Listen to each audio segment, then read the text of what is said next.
नमस्कार मुलांनो. आपण वेगवेगळ्या ऋतूंमध्ये वेगवेगळे कपडे घालतो. हिवाळ्यात जेव्हा थंडी असते तेव्हा आपण लोकरीचे कपडे घालतो.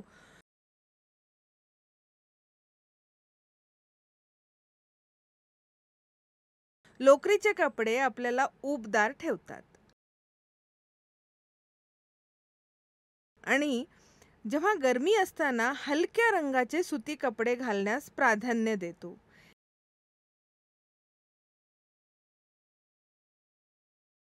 हे आपल्याला थंडपणाची भावना देतात. एखाद्या विशिष्ट हंगामासाठी विशिष्ट प्रकारचे कपडे का योग्य आहेत असा प्रश्न तुम्हाला पडतच असेल ना?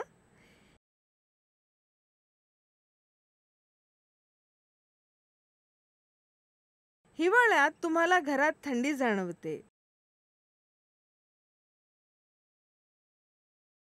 जर तुम्ही उन्हात बाहेर असाल तर तुम्हाला उबदार वाटते. उन्हाळ्यात तुम्हाला घरातही उष्णता जाणवते.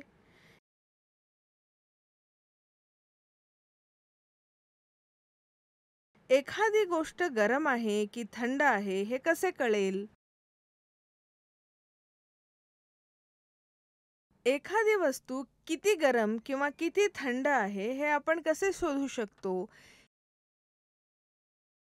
या सत्रातील उष्णता इयत्ता 7वी विज्ञान या धड्यातून याची उत्तरे आपण शोधूया. शिकण्याचे परिणाम. या सत्राच्या शेवटी आपण याबद्दल समजून घेण्यास सक्षम असाल. गरम आणि थंड, तापमान मोजणे, क्लिनिकल थर्मामीटर, थर्मामीटरचे वाचणे, डिजिटल थर्मामीटर, प्रयोगशाळेतील थर्मामीटर. कीवर्ड्स: गरम, थंड,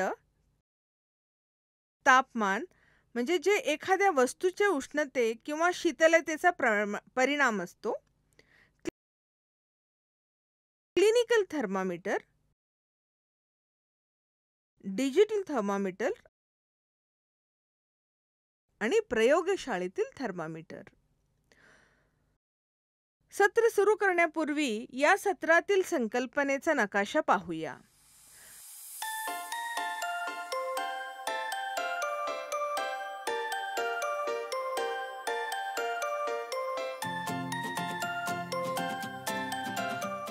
आपल्या दैनंदिन जीवनात आपल्याला अनेक वस्तू भेटतात. आपण पाहतो की काही वस्तू थंड असतात तर काही गरम असतात. तुम्हाला हे देखील माहिती आहे की काही वस्तू इतरांपेक्षा जास्त गरम असतात तर काही इतरांपेक्षा थंड असतात. कोणती वस्तू इतरांपेक्षा जास्त गरम आहे हे आपण कसे ठरवू? आपण अनेकदा वस्तूंना स्पर्श करून करतो. आपण केवळ आपल्या स्पर्शाच्या जाणीवेवर अवलंबून राहू शकत नाही. एखादी वस्तू गरम आहे की थंड आहे हे शोधण्यासाठी आपण केवळ आपल्या इंद्रियांवर अवलंबून राहू शकतो का हे शोधण्यासाठी आपण एक क्रियाकलाप करूया.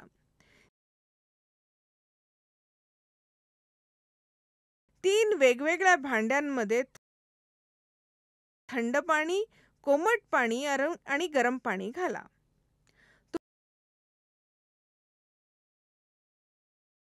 तुमच्या डाव्या हाताचे बोट थंड पाण्याच्या भांड्यात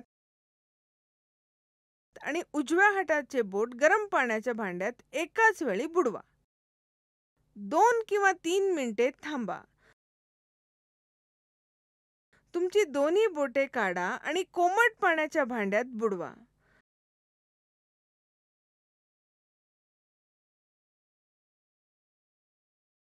दोन्ही बोटे एकाच ग्लासाच्या पाण्यात असतील तर एक बोटाला थंड आणि दुसऱ्या बोटाला गरम वाटते.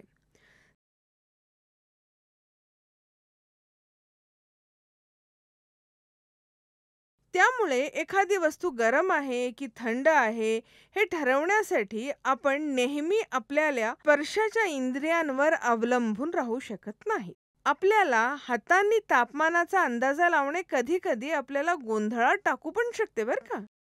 एखाद्या वस्तूच्या उष्णतेचे योग्य माप म्हणजे त्याचे तापमान.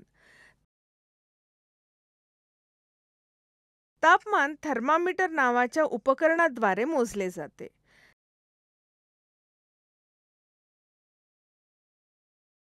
थर्मामीटरचा शोध सर्वप्रथम गॅलिलिओनी 1593 मध्ये लावला होता. सर्व थर्मामीटर या वस्तुस्थितीवर आधारित आहेत की गरम झाल्यावर पदार्थांचा विस्तार होतो. गरम झाल्यावर पदार्थांचा विस्तार कसा होतो हे समजून घेण्यासाठी एक क्रियाकलाप करूया. एक सपाट तळाच्या फ्लास्क घ्या आणि त्या रंगीत पाण्याने भरा.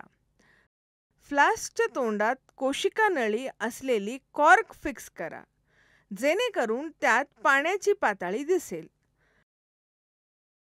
फ्लास्क उकळत्या पाण्यात असलेल्या धातूंच्या कुंड्यात ठेवा आणि रंगीत पाण्याची पातळी काळजीपूर्वक पहा. आम्ही पाहतो की कोशिका नळीतील पाण्याची पातळी वाढते. जर आपण कुंड्यातून फ्लास्क बाहेर काढला आणि काही काळ बाहेर ठेवला तर आपण पाहतो की पाण्याची पातळी पुन्हा खाली जाते. आपण पाहतो की गरम झाल्यावर पाणी विस्तारते आणि थंड झाल्यावर आकुंचन पावते. पाण्याचाही असंच समान गुणधर्म आहे. त्यामुळे थर्मामीटरमध्ये तापमान दर्शवण्यासाठी ते द्रव म्हणून वापरले जाते. ज्या थर्मामीटरने आपल्या शरीराचे तापमान मोजले जाते त्याला क्लिनिकल थर्मामीटर असे म्हणतात.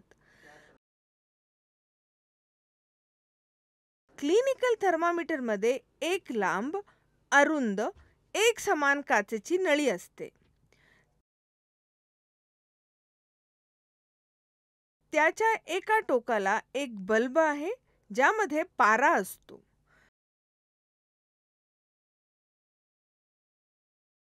बल्बच्या बाहेर पाराचा एक लहान चमकणारा धागा दिसू शकतो. तुम्हाला थर्मामीटरवर एक स्केल देखील मिळते. आपण वापरात असलेले स्केल सेल्सियस स्केल आहे जे सेल्सियस द्वारे दर्शविले जाते. क्लिनिकल थर्मामीटर 35 डिग्री सेल्सियस ते 42 डिग्री सेल्सियस पर्यंत तापमान वाचतो.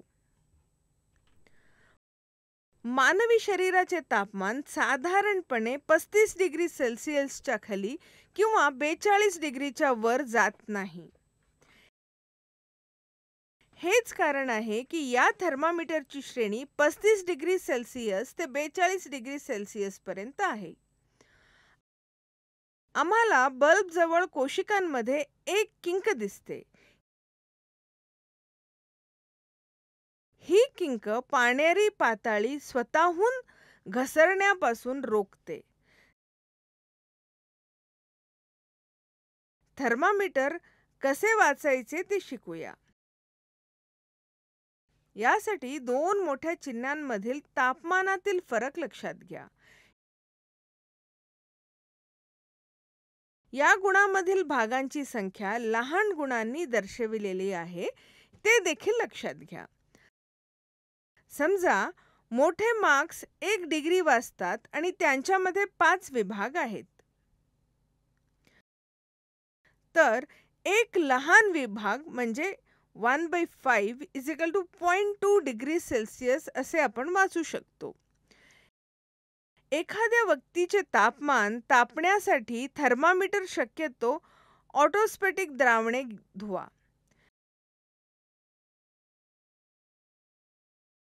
ते घट्ट धरा आणि काही झटके द्या. धक्के पाऱ्याची पातळी खाली आणतील. ते 35 डिग्रीच्या खाली येते याची खात्री करा. आता थर्मामीटरचा बल्ब जिभेखाली ठेवा. एका मिनिटानंतर थर्मामीटर बाहेर काढा आणि वाचन लक्षात घ्या. हे शरीराचे तापमान आहे. मानवी शरीराचे सामान्य तापमान 37 डिग्री सेल्सिअस असते. प्रत्येक व्यक्तीचे तापमान 37 डिग्री असू शकते असं होत नाही. ते थोडे जास्त किंवा थोडे कमी पण असू शकते. क्लिनिकल थर्मामीटर केवळ मानवी शरीराचे तापमान मोजण्यासाठी डिझाईन केलेला आहे. थर्मामीटरमध्ये पारा वापरण्याबद्दल खूप चिंता आहे.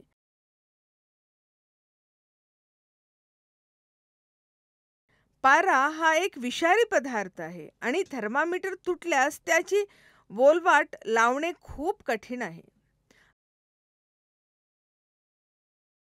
आजकाल डिजिटल थर्मामीटर उपलब्ध आहेत जे पारा वापरत नाहीत.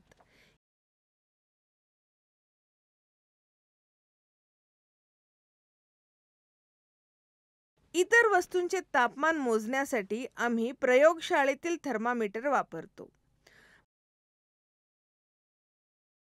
प्रयोगशाळेतील थर्मामीटरची श्रेणी साधारणपणे -10 डिग्री सेल्सिअस ते 110 डिग्री सेल्सिअस पर्यंत असते. इथे 2 सलग मोठे गुण एका अंशाने भिन्न आहेत आणि त्यांच्यामध्ये 10 विभाग आहेत, तर एक लहान भाग 1/10 = 0.1 डिग्री सेल्सिअस वाचतो. प्रयोगशाळेतील थर्मामीटर आपल्याला शरीराचे तापमान मोजण्यासाठी वापरले जाऊ शकत नाही. चला कारण शोधण्यासाठी एक क्रियाकलाप करूया. एक बीकरमध्ये थोडे गरम पाणी घ्या. थर्मामीटर पाण्यात बुडवा. पारा थोडा स्थिर होईपर्यंत प्रतीक्षा करा आणि तापमान लक्षात घ्या.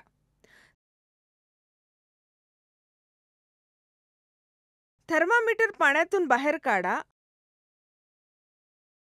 आपल्या लक्षात येते की आपण थर्मामीटर पाण्यातून बाहेर काढताच पारा कमी होऊ लागतो.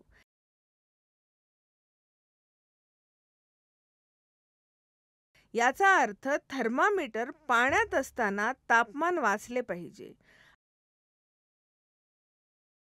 आपल्याला माहिती आहे की आपल्या शरीराचे तापमान घेत असताना वाचन लक्षात घेण्यासाठी आपल्याला थर्मामीटर तोंडातून बाहेर काढावे लागते.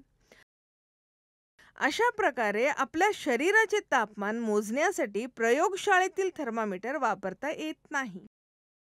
लक्षात ठेवण्याचे मुद्दे: एखाद्या वस्तूच्या गरम पाण्यासाठी आपली स्पर्शाची भावना नेहमीच विश्वसनीय मार्गदर्शक नसते. तापमान म्हणजे एखाद्या वस्तूची उष्णता किंवा शीतलता. थर्मामीटर हे तापमान मोजण्यासाठी वापरले जाणारे उपकरण आहे. थर्मामीटरमध्ये पारा आणि अल्कोहोल थर्मामीटर द्रव्य म्हणून वापरले जातात. मानवी शरीराचे तापमान मोजण्यासाठी डॉक्टर क्लिनिकल थर्मामीटर वापरतात. मानवी शरीराचे सामान्य तापमान 37 डिग्री सेल्सिअस असते. वस्तूंचे तापमान मोजण्यासाठी प्रयोगशाळेतील थर्मामीटरचा वापर केला जातो.